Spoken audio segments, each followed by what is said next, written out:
झारखंड की हेमंत सोरेन सरकार अपने कार्यकाल का 1 साल 29 दिसंबर को पूरा करने जा रही है। 1 साल के कामकाज का आकलन करने के लिए सीएम हेमंत सोरेन हर दिन विभागवार समीक्षा कर रहे हैं। यह समीक्षा बैठक 18 दिसंबर तक जारी रहेगी। समीक्षा बैठक के दौरान राज्य में संचालित योजनाओं की जमीनी हकीकत को जानने और उसे गति प्रदान करने पर बल दिया जा रहा है। सीएम हेमंत सोरेन ने 29 दिसंबर को कुछ नई योजनाओं के साथ दूसरे साल की शुरुआत करने की योजना बनाई है। इसके तहत अलग अलग विभागों में कुछ नई योजनाओं को आकार देने की कोशिश जारी है। सूत्रों के हवाले से खबर है कि हेमंत सरकार 29 दिसंबर से कुछ योजना शुरू कर सकती है, जो इस प्रकार से हैं।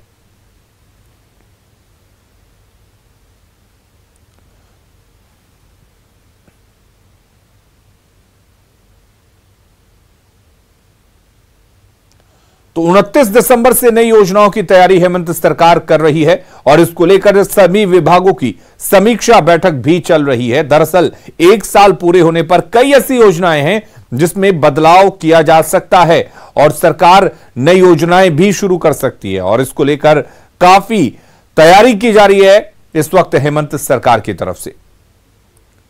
तो हेमंत सरकार कई योजनाओं में बदलाव कर सकती है। हेमंत सरकार सर्विस डिलीवरी अभियान शुरू कर सकती है, जिसमें 30 दिनों के अंदर प्रमाण पत्र जारी करना होगा।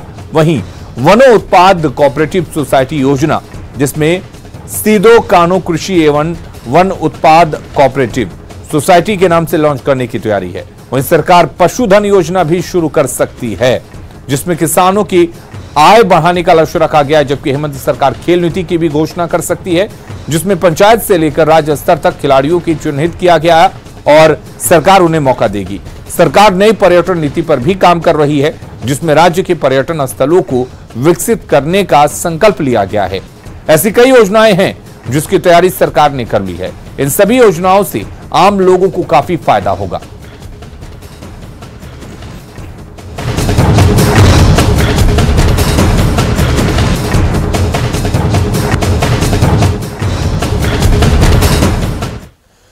झारखंड मंत्रालय में अनुसूचित जाति, अनुसूचित जनजाति और पिछड़ा वर्ग कल्याण विभाग की समीक्षा बैठक में आवासीय विद्यालय और छात्रवृत्ति का मुद्दा छाया रहा। सीएम हेमंत सोरेन ने राज्य में कल्याण विभाग द्वारा संचालित आवासीय विद्यालय को बेहतर से बेहतर बनाने का आदेश दिया है।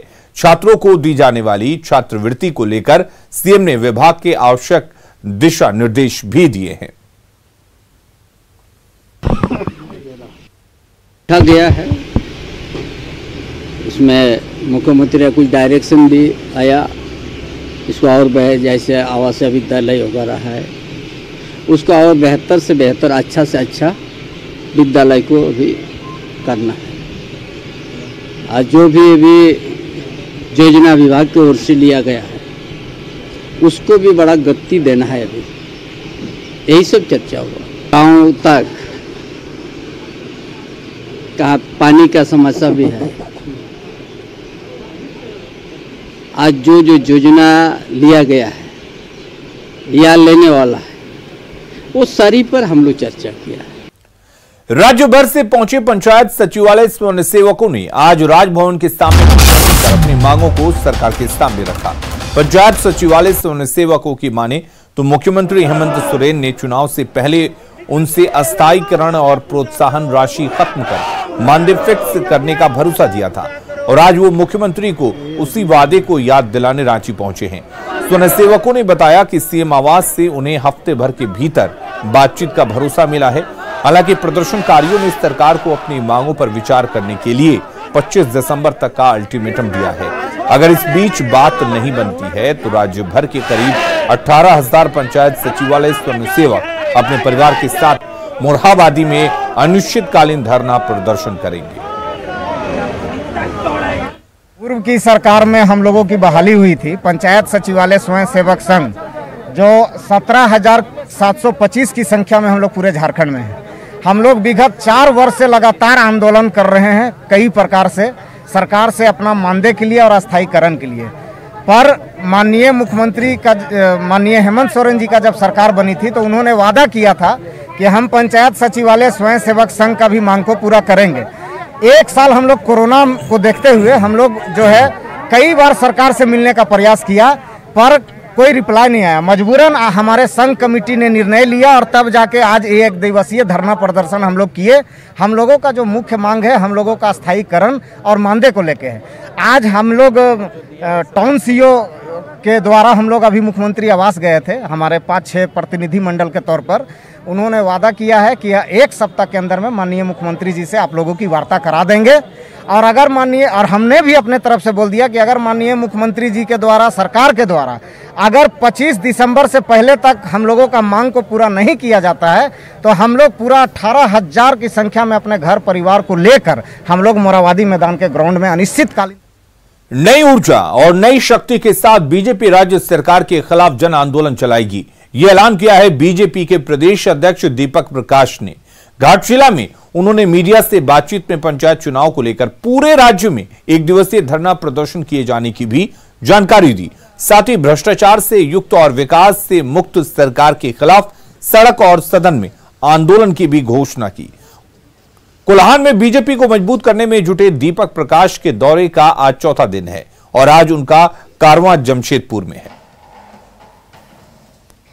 भारतीय जनता पार्टी के कार्यकर्ताओं का अब सीधा स्पष्ट मानना है कि इस भ्रष्टाचार से युक्त सरकार, विकास से मुक्त सरकार के खिलाफ जन आकांक्षाओं को साथ में रखते हुए हम संघर्ष सड़क में भी करेंगे और सदन में भी करेंगे। रिम्स केली बंगले से लालू प्रसाद के फोन पर बातचीत करने के मामले में रांची जिला प्रशासन ने अब तक रिपोर्ट नहीं दिया, जिस पर जेल मुख्यालय ने नाराजगी जाहिर की है। कारा महानिरीक्षक ने एक बार फिर रांची जिला प्रशासन से रिमाइंडर भेजकर रिपोर्ट भेजने को कहा है। न्यूज 18 से बातचीत में जेल आईजी ने कहा कि रिपोर्ट आने के बाद आगे की कार्रवाई की जाएगी। हमने जो जांच रिपोर्ट मांगी तभी डीसी और एसपी से जांच रिपोर्ट मेरे पास से अभी तक नहीं आई है। सुनने में आया कि उन्होंने जेल सुपरिटेंडेंट से जांच करवा के उस पर जांच कर रहे हैं। वह अभी तक मेरे पास उनकी रिपोर्ट नहीं आई। आने के बाद ही हम इस पर कुछ कह पाने की स्थिति में रहेंगे। लातेहार से बड़ी खबर है। माओवादियों की तरफ से बम छुपाकर रखे जाने की सूचना के बाद पुलिस और सीआरपीएफ की टीम ने संयुक्त छापेमारी की, जिसमें जिंदा बम को बरामद किया गया। बम निरोधक दस्ते ने बम को डिफ्यूज कर दिया, जिसके बाद सुरक्षा बलों ने काफी देर तक सर्च ऑपरेशन चलाया। आपको बता दें कि 2008 में भी इसी जगह पर बम लगाया गया था, जिसमें मनिका थानेदार समेत 8 जवान शहीद हुए थे। नक्सलियों के द्वारा बम छुपाकर रखे जाने की सूचना पर लातेहार जिला पुलिस तथा सीआरपीएफ के द्वारा संयुक्त रूप से अभियान चलाया जा रहा है। यह अभियान मनिका थाना क्षेत्र के NH 75 के ठीक बगल में दो मुहान पुल के समीप चलाया जा रहा है। हालांकि अभी तक पुलिस प्रशासन के पदाधिकारी इस पर कुछ भी कहने से परहेज कर रहे हैं, परंतु सूचना यह है कि माओवादियों के द्वारा काफी भारी मात्रा में बम को छुपाकर यहां पर रखा गया है। जानकारी के अनुसार VDD बम निरोधक दस्ता की टीम तथा डॉग स्क्वाड टीम के द्वारा भी इस बम की खोजबीन की जा रही है। लातेहार से न्यूज 18 के लिए विकास तिवारी। सरायकेला में हिरण को मारने का मामला सामने आया है। यह घटना रविवार की है। दरअसल हिरण भटककर गांव की तरफ आ गया, जिसके बाद ग्रामीणों ने उसे पकड़ लिया और मारकर खा गए। वन विभाग को जब इस बारे में भनक लगी, तब ग्रामीणों को पकड़ा और कड़ाई से पूछताछ की। पुलिस ने मौके से कई साक्ष्य भी जुटाए, जिसमें इस बात की पुष्टि हो रही है कि हिरण को मारा गया है। आसपास के जंगलों से भटक करके हिरण आ गया था गोविंदपुर की तरफ। धान काटने वाले लोग उसको देखे और घेर के मार दिए। कुछ मांस के टुकड़े पड़े हैं, जिस पर पानी डाल करके सुअर बांध करके लोग उसके साक्ष्य को मिटाने का प्रयास किया है। गिरफ्तारी करने का प्रयास किया जा रहा है, चूंकि पहले की बात बिल्कुल अनून है, कोई का नाम सामने नहीं आ रहा था, चूंकि ग्रामीणों का संख्या ज्यादा है, भीड़ है। कोडरमा के बागमारा में दिन दहाड़े अपराधियों ने लूट की घटना को अंजाम दिया। बाइक सवार 2 अपराधियों ने हथियार के बल पर इलाहाबाद बैंक के ग्राहक सेवा केंद्र के संचालक से हजारों रुपए लूट लिए। अपराधियों ने संचालक के लैपटॉप सहित कई सामान भी अपने साथ ले लिया। फिलहाल पुलिस पूरे मामले की जांच में जुटी हुई है। आज मतलब जैसे रविवार का सोमवार जो दिन है, हम अपना ग्राहक सेवा केंद्र 10:30 बजे जैसे ही पंचायत कार्यालय घुसे वैसे ही एक लड़का पैदल निकल रहा था अंदर में, और दूसरा मतलब जैसे हम आगे बढ़े तो उधर से कोना टाइप का है, वैसे जैकेट से एक रिवॉल्वर निकाला और हमको सटा दिया और धीमी गति से बोला कि चुच्चा ये बैग दे दो तुम। देवघर में पिछले महीने हुई लूटपाट का पुलिस ने खुलासा कर दिया है। पुलिस ने 2 अपराधियों को गिरफ्तार किया है जिन्होंने घटना को अंजाम दिया था। हालांकि इस लूटकांड में 5 अपराधी शामिल थे। हथियार के बल पर इन लोगों ने 1,75,000 रुपए और एक मोबाइल की लूट की थी। पुलिस ने घटना में शामिल 2 बाइक भी जब्त कर लिया है। 2 अपराधकर्मी विकलेश पासवान और पांडव पासवान को 15,000 रुपए और 2 मोबाइल के साथ गिरफ्तार किया गया है। इन लोगों के पास से 2 मोटरसाइकिल, एक लाल रंग का हॉर्नेट मोटरसाइकिल और एक सफेद रंग का अपाची मोटरसाइकिल जो कि लूट कांड में प्रयुक्त हुआ है, उसको भी बरामद कर लिया गया है। खबरें लगातार जारी हैं, जल्द लौटते हैं। अगली खबर का रुख करते हैं। धनबाद के बागमारा में इन दिनों अपराधियों का मनोबल 7वें आसमान पर है। पिछले कुछ दिनों पहले लुती पहाड़ी अंबेडकर चौक के पास दिन दहाड़े गोलीबारी और बमबाजी हुई थी। उस घटना को बीते अभी कुछ सप्ताह ही हुआ है।